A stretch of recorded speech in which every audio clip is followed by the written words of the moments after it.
That's going to upset some people. You got your little bag of tricks back there. Second best tight end in Chiefs history. If you have similar taste, He's next to Jesus, though. Travis Kelce and Jesus. What a power couple. Yeah. Ed coming back with my Philly show recap. Went to the Philly show on Saturday. Was there as soon as the doors open. Got there at 8 o'clock in the morning. The show opens at 9. So I was one of the first people in line to get in. Was with Reese and the Card Ranger. We actually parked side by side while we were messaging each other, and I looked over and Reese was right there. So had a blast walking the showroom floor with Reese. Also, Mike O spun in, and we were hanging out with Mike O as well. He had a lot of things to do. He was had to go to JSA, SGC, and do a couple other things. So Mike was pretty busy, but also was hanging out with him as well. And it was just a really, really fun time at the Philly show. Got the chance to also meet and hang out and talk with B-Rolf. He was set up at the show. Card Soup and Andrew. I saw Andrew as I was leaving, so was able to talk to him for a little while. So overall, great experience at the Philly show. Dealers were good. They were working on price pretty well. Was able to negotiate off sticker. There was a couple dealers who were standoffish, and it was kind of funny. I had maybe the quote of the show was, I asked one dealer if he would come down a little bit off his sticker, and he said the card in question was in extremely high demand, and he had a lot of buyers asking for it, so he was incredibly firm. So I was a little confused by that, because if you had a lot of interested buyers, why is the card still in the showcase? That's a little confusing to me, but I digress. The interactions, and also SGC, I will say, was busy the entire time I was there. Line, nonstop flow of people submitting cards.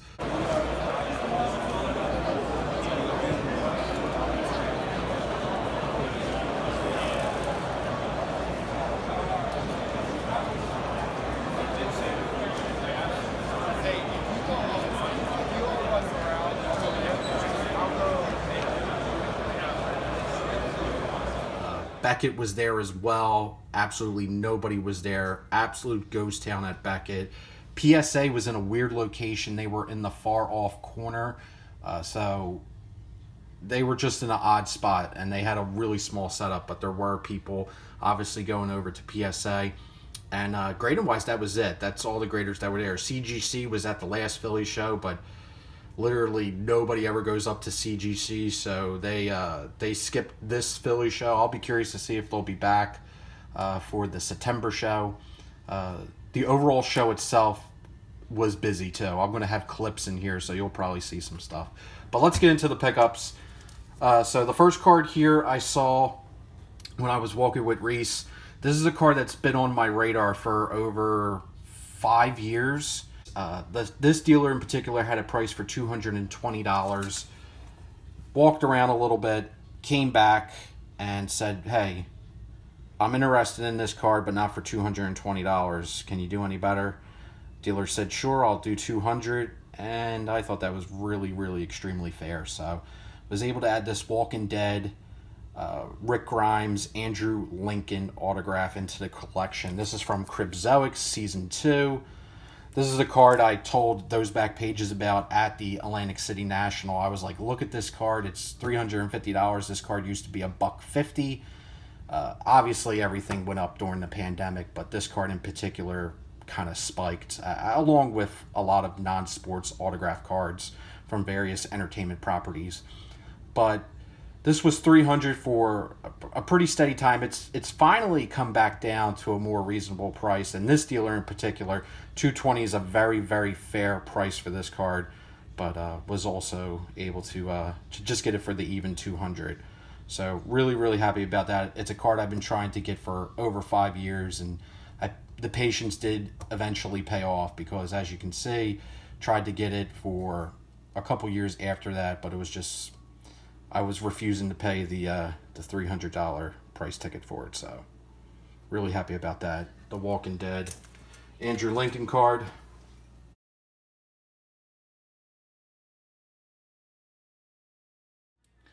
Next, I found this card. This card, very obscure Eagles pickup. The dealer had this card stickered for $50. He told me it sells for $60, so he was really firm, but he came down to $45, and then when I was getting my money out, I didn't have a $5 bill, so he just said, I'll just take the $40, keep the extra $5 for a pretzel or soda. So I said, okay, that works for me. But it's from 2023 Panini Prestige Football. This is numbered out of 99. Autograph of Jim McMahon in an Eagles uniform. So not something you see every day. Jim McMahon was a backup for the Eagles during the Randall Cunningham era. Cunningham went down, I think, in the 91 season, and Jim played a couple games. But it was at the end of his career after he won the Super Bowl with the Bears in the 80s. But just a really unique kind of oddball card. When you think of Jim McMahon, you definitely don't think of his time with the Eagles. So happy to add that one into the collection. This is in the order, by the way, of which I bought the cards.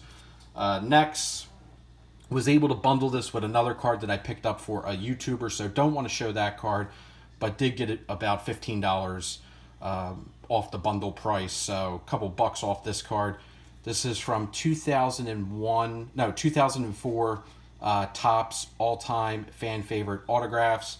Cool on-card blue autograph of Earl Weaver. Smiling Earl there. I thought the photograph there was really cool, so picked up this Earl Weaver for the collection. I do have a couple of his autographs. Hall of Fame manager for the Orioles. Really like the back of the card here. This dealer in particular was really, really awesome. Me and Reese were talking to him for quite a while. Had a lot of cool conversations. But really nice guy, nice dealer. So added that into the collection. Next was a card that I saw. Evolution Sports Marketing had this card. And as soon as I saw it, I knew I wanted to make an offer on it. Went back an hour later and eventually made an offer. The card was stickered for $200. Was able to get it for $175, which I think is a really, really fair price. Picked this up because this player is going to be a future Hall of Famer, but also because of the YouTube tie-in. This is from 2012 Topps Tribute. As you guys know, that is one of my all-time favorite sets because of the history that it has within the YouTube community. Like I say, every time I show off one of these cards, I just remember back in 2012 when this product came out. Everyone on YouTube was going crazy about it, opening some boxes and trying to put together the set. So this is numbered 50 out of 50 eBay 101 of Clayton Kershaw. So I was able to get this for $175, which I think is a really good price. And it's the blue variation, so the team color match there for the Dodgers. Just a super clean autograph there. There's the back of the card. But I would say he's probably, outside of Trout's also in this set, I would say he's probably the best modern day player that's in this set. They have Hall of Famers as well and retired guys in this set. But playing days wise, I think Kershaw's probably, I would give Trout number one, and then I would say Kershaw's probably two in that set. So very, very cool. So happy about that. Added the Clayton Kershaw. Next, this dealer had a bunch of Philly stuff. Bryce Harper, Jimmy Rollins, a lot of Sapphire, Reese Hoskins, Trey Turner, Real Muto. He had a Harper there that I have the Soto variation. It's the Lava Flow. So this is from 2022 Prism. These are super short prints. It's the Lava Flow of Bryce Harper and a PSA Mint 9. So he had this for $60. And then I bundled it. Oh, I'll show the back of the card. Was able to bundle it with this Jose Alvarado gold refractor numbered out of 50. So that was 15. So altogether, that equaled $75, and he took $10 off, so it went down to 65. which this card already is a super short print. These don't necessarily pop up too often for Harper. I have the Soto one in the PSA 10, but these Harper ones don't really pop that often.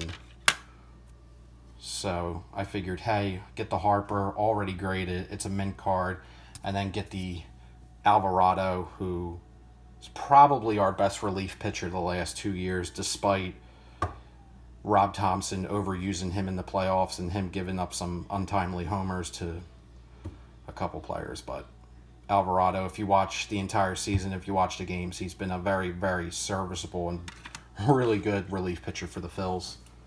So added that.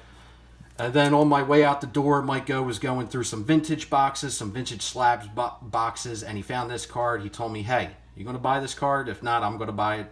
Said to the dealer, you take $20? And he said, yeah, sure, I'll take $20. So added this 1934 batter up of Jimmy Wilson for $20 in a PSA very good 3. I think there's a couple Phillies in this set. Obviously, the Chuck Klein is the most expensive. But this is a really nice example. Me and Mike were talking about this. You know, many of these cards didn't survive. Kids punched them out, played with them. This one is, as you can see, intact. Very nice looking. I mean, and it was only 20 freaking bucks. I don't know. Maybe is that the steal of the show? I know Jimmy Wilson's not a household name, but a card, a batter up from 34 and a PSA 3 for 20 bucks. Come on now. You can't beat that. That's stupid cheap. So those were all my pickups from the Philly show. eBay was there as well. They were giving out these rigid holders. Saw some dude take 8 of them.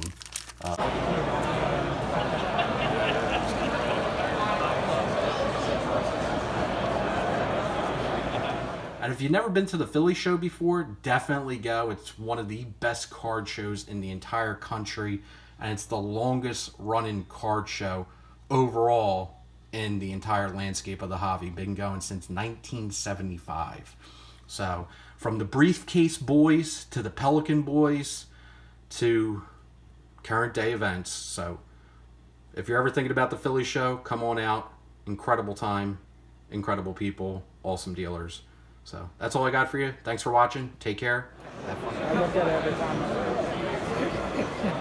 I love it. Hey guys, how we doing? Good. Anything you guys want to look at, just let us know, okay?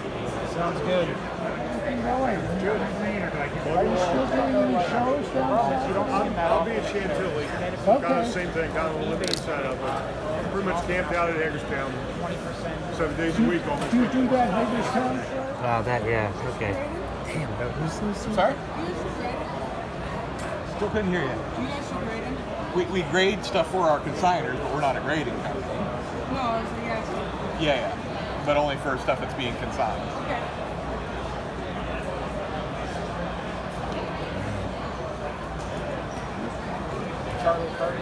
And once again, if you have a platinum or gold VIP for Doug Peterson, platinum or gold VIP for Doug Peterson, you should be in the autograph area at this